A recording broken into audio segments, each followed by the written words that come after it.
بسم اللہ الرحمن الرحیم۔ السلام علیکم۔ تحریم وائس چینل دیکھنے والوں کو میں خوش آمدید کہتی ہوں۔ دوستو، اسلام میں قرب قیامت کی کچھ نشانیاں بتائی گئی ہیں، جن میں 70 چھوٹی اور 12 بڑی ہیں۔ جب یہ نشانیاں پوری ہو جائیں گی تو قیامت برپا ہو جائے گی۔ اب اس حوالے سے دوستو آپ کو بتاتے چلیں کہ اس ماہ مبارک کے حوالے سے بھی بڑی نشانی کے بارے میں بتایا گیا ہے۔ اس ماہ مبارک میں وہ کون سی بڑی نشانی ہے جس سے ہمیں یہ پتہ چلے گا کہ قیامت سے پہلے یہ آخری رمضان المبارک ہے؟ اس حوالے سے دوستو رسول پاک صلی اللہ علیہ وآلہ وسلم نے کیا فرمایا، احادیث مبارکہ کی روشنی میں اس حوالے سے آپ کو آگاہ کریں گے۔ لیکن ویڈیو میں آگے بڑھنے سے پہلے آپ کو گزارش ہے کہ اگر آپ نے ابھی تک ہمارا چینل تحریم وائس سبسکرائب نہیں کیا ہے تو ابھی سبسکرائب کر لیں اور ساتھ میں بیل آئیکن کو ضرور پریس کیجیے گا تاکہ لیٹسٹ اپلوڈ ہونے والی ویڈیوز کا نوٹیفیکیشن بر وقت آپ کو ملتا رہے۔ ویڈیوز کو لائک کریں، شیئر کریں اپنے دوستوں کے ساتھ اور کمنٹ باکس میں اپنی رائے کا اظہار ضرور کیجیے گا۔ دوستو، قیامت کی نشانیوں کے حوالے سے علماء کرام نے اب خطرے کی گھنٹی بجا دی ہے اور بتا دیا ہے ان میں سے بیشتر نشانیاں جو ہیں پوری ہو چکی ہیں اور اب قیامت قریب تر آ چکی ہے۔ علماء کرام کی طرف سے بتائی گئی ان پوری ہو جانے والی نشانیوں میں کرونا وائرس کی وبا، ٹیکنالوجی کا عروج اور اسپیس ایکس مشن کے تحت انسان کو کامیابی سے خلا میں پہنچانا اور دیگر شامل ہیں۔ سعودی عرب اور ایران کے علماء نے کرونا وائرس اور اس کے متعلق خبردار کرتے ہوئے کہا ہے کہ یہ قیامت کی نشانیوں میں سے ایک ہے۔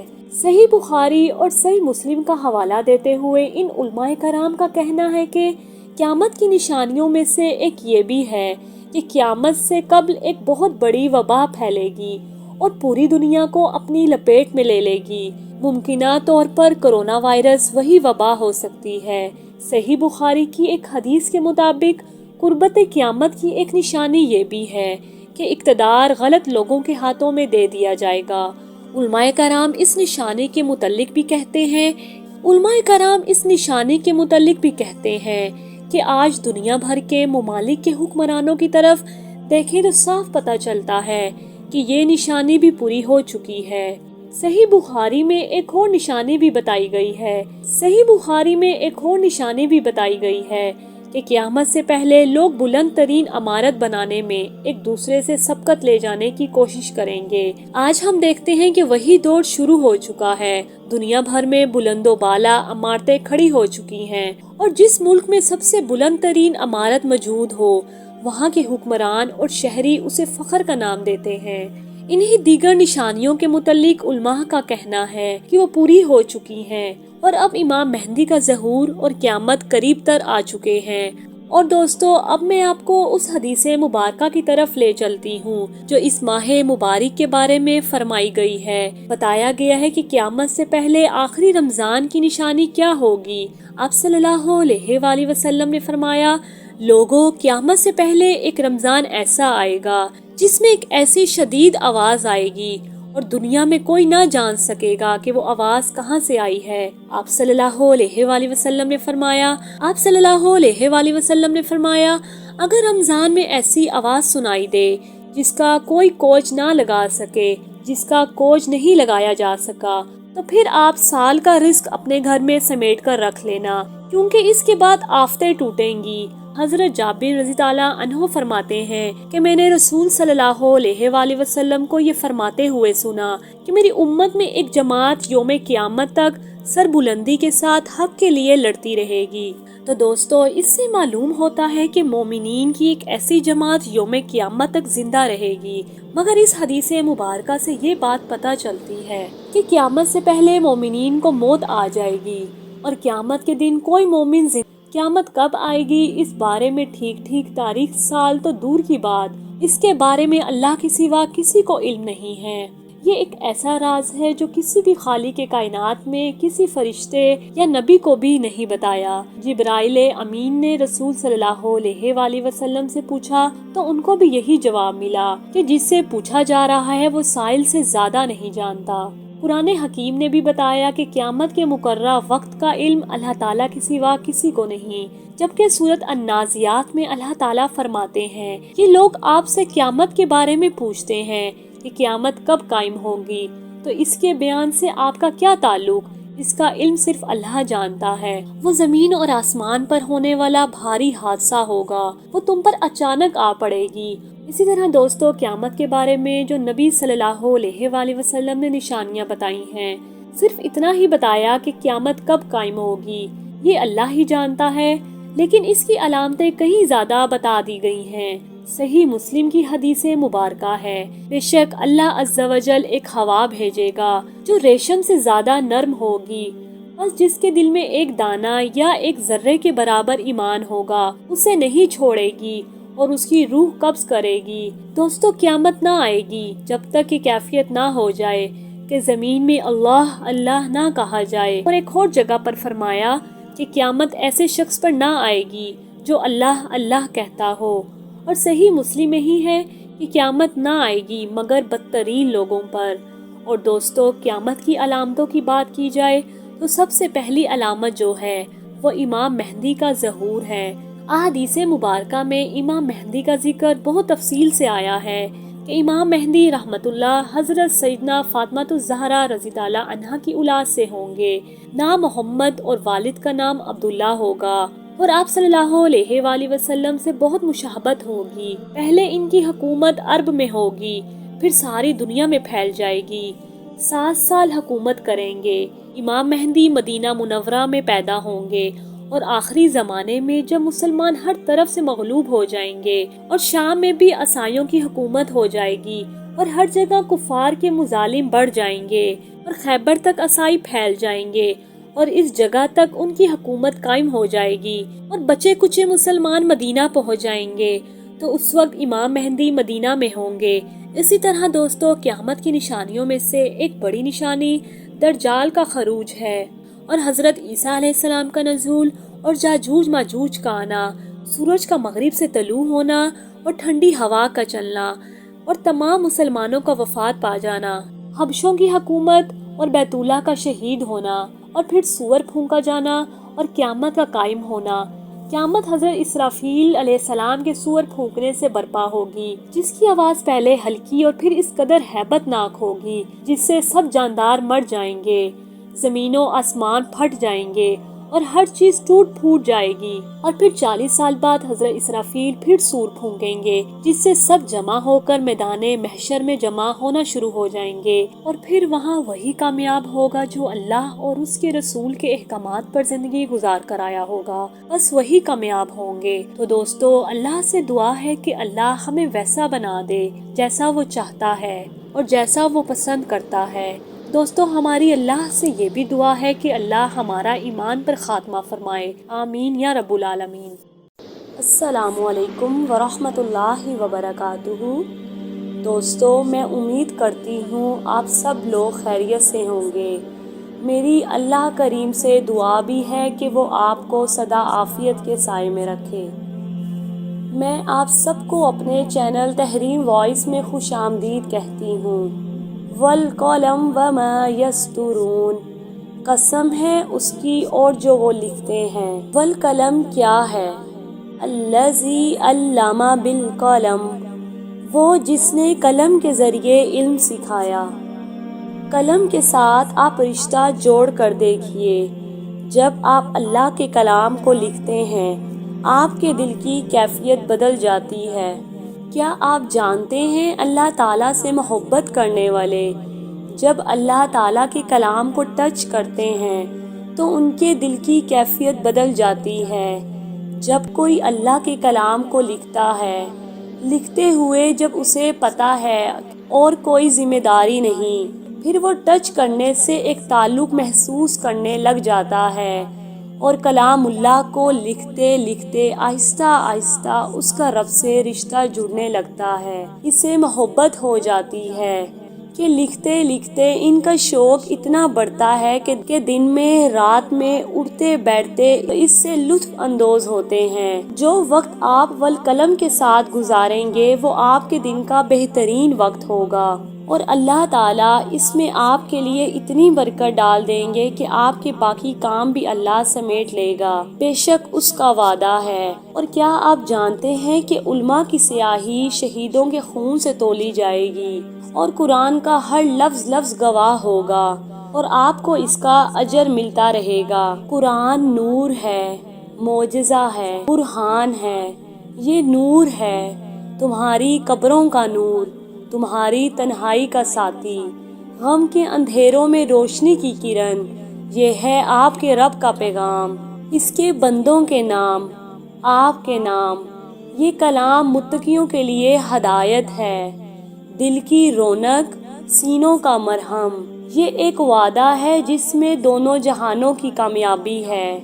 قلم کی قسم اور اس کی جو وہ لکھتے ہیں، آؤ لکھیں قلم سے قرآن، کریں کاتبین وہی جیسا کام۔ آؤ اس میں یادوں کے رنگ بھریں، آؤ لکھیں قرآن، میرا والقلم میرا قرآن۔ وقت کو گواہ بناتے ہوئے ہم ہیں قرآن کے ساتھی۔ جب آپ اس قرآن کو لکھیں اور پڑھیں گے تو خوشی سے آپ کے آنسو نہیں رکیں گے، کیونکہ خوشی ہے قرآن آپ کا، والقلم آپ کا قرآن۔ ہر شے سے بہتر جسے لوگ جمع کرتے ہیں، نیکی تو یہ ہے کہ آپ اس کو پڑھنے، لکھنے، یاد کرنے میں پسندیدہ وقت لگاؤ۔ گواہ بنا کر اپنی قلم کو آؤ لکھیں قرآن، آؤ خوب چرچا کریں قرآن کا۔ آپ کا ذکر آپ کے رب کا نازل کردہ، جو پہچان لیتے ہیں اس کلام کو، محبت کرتے ہیں اس سے ہر شے سے بڑھ کر۔ یہ ہے وہ خوشی جس کی وجہ سے رمضان ملا۔ دعا ہے قرآن، آؤ تھام لے قرآن، میرا والقلم میرا قرآن۔ اللہ نے انسان کو یہ قوت دی کہ وہ اس کا کلام اپنے ہاتھوں سے لکھ لے، تو آئیے لکھتے ہیں قرآن۔ اور کتنے ایسے لوگ ہیں جو لکھتے لکھتے، آنکھوں سے دیکھتے، کانوں سے سن کر اور پڑھ کر اچھے طریقے سے یاد کر کے حقیقی تعلق قائم کر لیتے ہیں۔ میں اس پر اللہ کا شکر ادا کرتی ہوں، الحمدللہ رب العالمین، کہ اس نے ہمیں وہ موقع دیا۔ یہ اس کا دیا ہوا رزق ہے۔ اللہ تعالیٰ اس میں ہمارے لیے برکت عطا فرمائے اور اسے قبول کرے اور اسے حشر کے میدان میں ہماری نجات کا ذریعہ بنائے۔ اور آخر میں اپنی ویڈیو کا اختتام اس دعا کے ساتھ کروں گی کہ اللہ تعالیٰ ہمیں بھی ان خوش نصیب لوگوں میں چن لے جو دن رات اس قرآن کو لکھتے ہیں اور اس کو یاد کرتے ہیں۔ ہمارا آج کے سفر کا اختتام ہوا اور آپ کا سفر والقلم کے ساتھ شروع ہوا۔ مجھے دیجیے اجازت، اگلی بار ایک اور دلچسپ ویڈیو لے کر آپ کی خدمت میں حاضر ہوں گی۔ خدا حافظ۔ اللہ پاک آپ سب کا حافظ و نگہبان ہو۔ بسم اللہ الرحمن الرحیم۔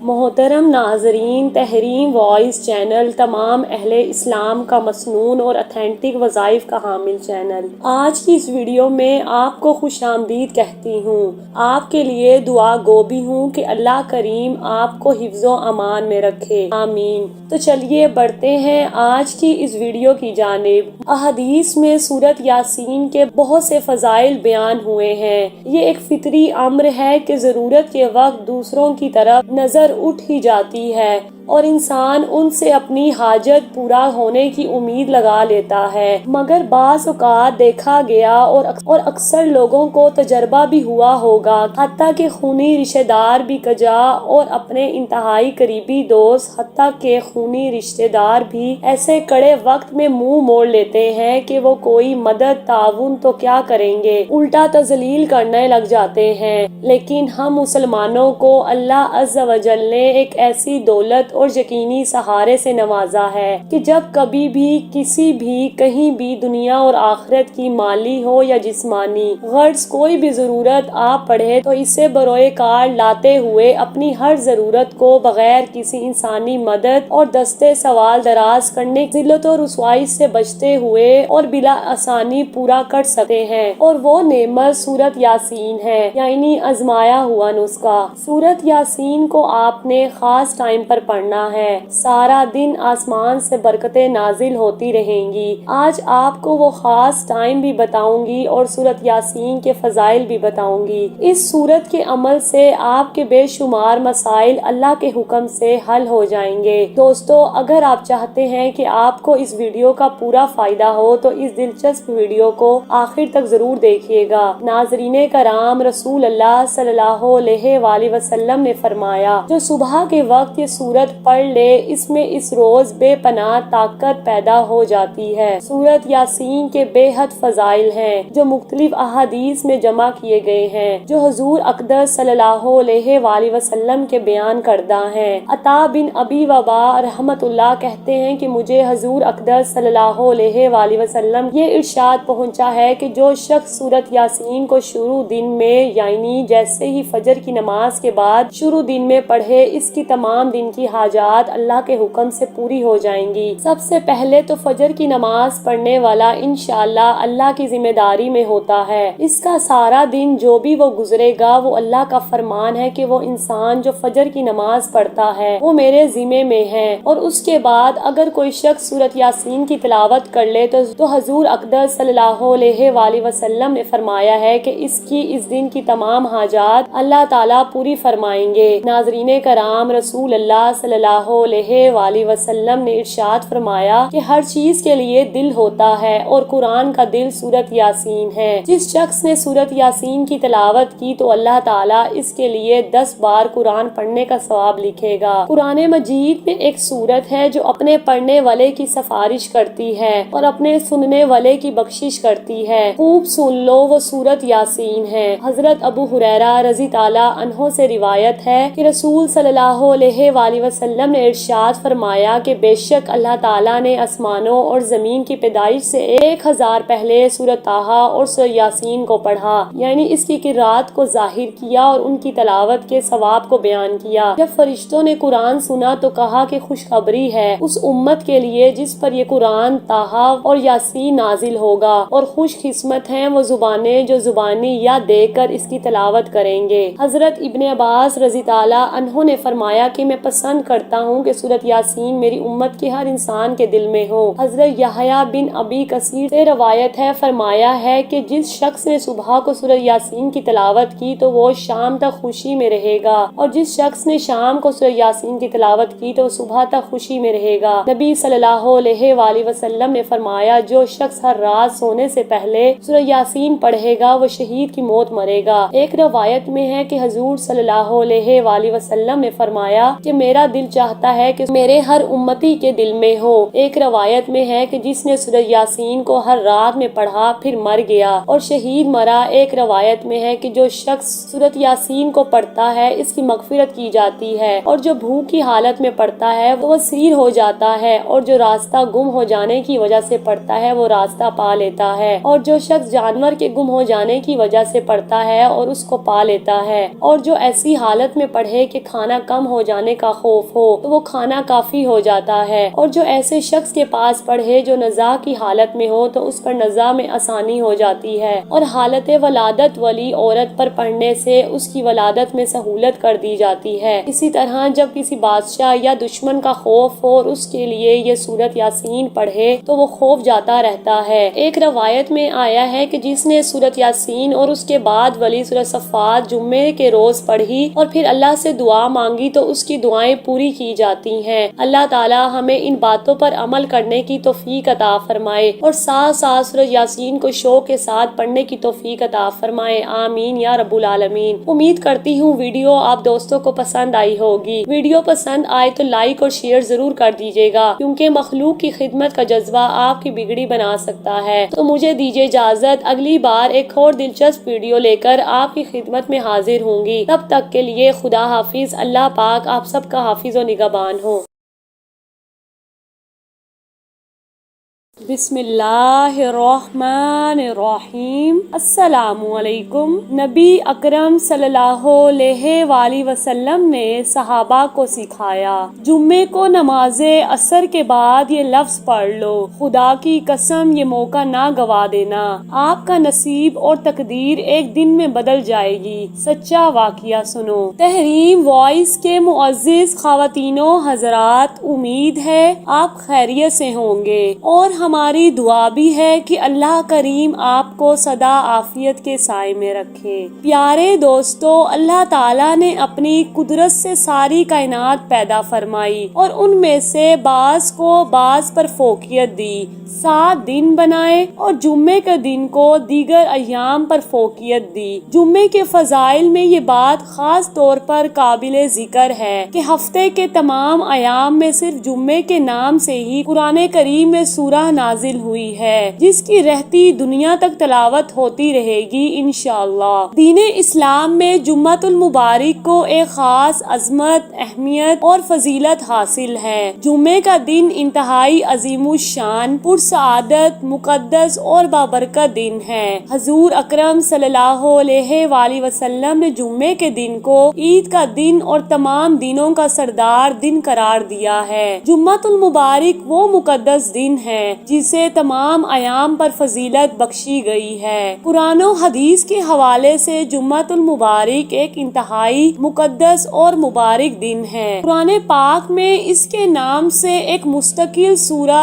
سورۃ الجمعہ موجود ہے۔ لہٰذا دوستو، آپ کو جمعے کے حوالے سے ہی وظیفہ بتانے جا رہی ہوں۔ یہ وظیفہ نبی اکرم صلی اللہ علیہ وآلہ وسلم نے صحابہ کو بھی سکھایا ہے۔ آپ نے جمعے کو نماز عصر کے بعد یہ ایک لفظ پڑھنا ہے جو آج میں آپ کو سکھاؤں گی۔ خدا کی قسم یہ موقع نہ گوا دینا، آپ کا نصیب اور تقدیر ایک دن میں بدل جائے گی۔ اگر آپ چاہتے ہیں کہ آپ کو اس وظیفے کا پورا فائدہ ہو تو اس ویڈیو کو آخر تک ضرور دیکھیے۔ ناظرین کرام، جمعۃ المبارک اہل ایمان کے لیے خصوصی اجتماع کا دن ہے۔ جمعہ مومنین کے لیے عید اور تمام دنوں کا سردار ہے۔ جمعہ گناہوں سے معافی حاصل کرنے کا دن ہے۔ جمعہ گناہ گاروں کی بخشش کا دن ہے۔ جمعہ نفاست و نظافت حاصل کرنے کا دن ہے۔ جمعہ روز قیامت کی یاد دہانی کا دن ہے۔ حضرت ابو ہریرہ رضی اللہ عنہ بیان کرتے ہیں کہ حضور صلی اللہ علیہ وآلہ وسلم نے ارشاد فرمایا، جمعے کے دن مجھ پر کثرت سے درود پڑھا کرو جس میں فرشتے حاضر ہوتے ہیں، اور جو شخص بھی مجھ پر درود پڑھتا ہے تو اس کا درود مجھ پر پیش کیا جاتا ہے۔ یوں تو جب بھی درود پڑھا جاتا ہے تو اس کے پڑھنے والے کو دین و دنیا کی بھلائیاں عطا کی جاتی ہیں، مگر بالخصوص جمعے کے دن درود شریف پڑھنے پر خصوصی عنایات کا دروازہ کھولا جاتا ہے۔ نماز جمعہ کے لیے جامع مسجد میں جلدی جانا کہ پہلی صف اور امام کے قریب جگہ ملے بہت ہی اجر و ثواب کا کام ہے۔ حضور اکرم صلی اللہ علیہ وآلہ وسلم نے ارشاد فرمایا، جو شخص جمعے کے دن غسل کر کے اول وقت میں آئے اور پیدل چل کر آئے اور امام کے قریب بیٹھے اور غور سے خطبہ سنے اور اس دوران کوئی لغو بات نہ کرے تو اس کے لیے ہر قدم کے بدلے میں سال بھر کی عبادت کا اجر و ثواب ہے۔ جمعے کے دن ظہر کے وقت میں نماز ظہر کی بجائے جمعے کی نماز ادا کی جاتی ہے، جس کی قرآن مجید میں بڑی تاکید کی گئی ہے۔ اس کی فرضیت کتاب اللہ، سنت رسول اور اجماع